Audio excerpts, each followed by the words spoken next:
As they both landed on a hard concrete floor, they examined the darkness that surrounded them. As Popa clicked on his flashlight, they found what seemed to be a musty, moldy, square basement room with a drain in the center.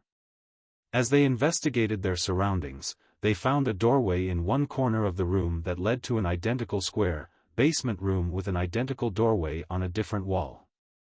The rooms seemed to go on forever. Hayden and Popa walked and walked until they eventually came to a strange room, where their flashlights couldn't penetrate the darkness. They heard a strange dripping noise that sounded like sizzling oil landing on the floor, and it was here they would encounter a smiler for the first time.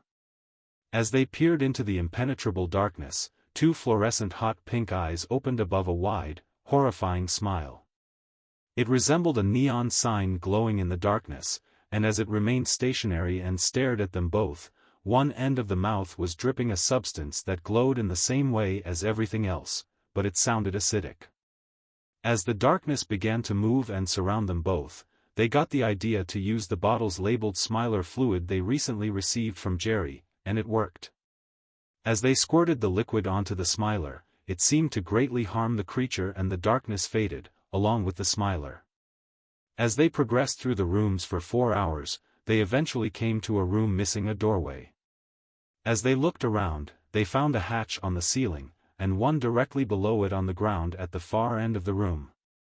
As they inspected the ceiling hatch, they found another impenetrable darkness, and the sound of seemingly hundreds of Smilers. A prompt "fuck that" ensued.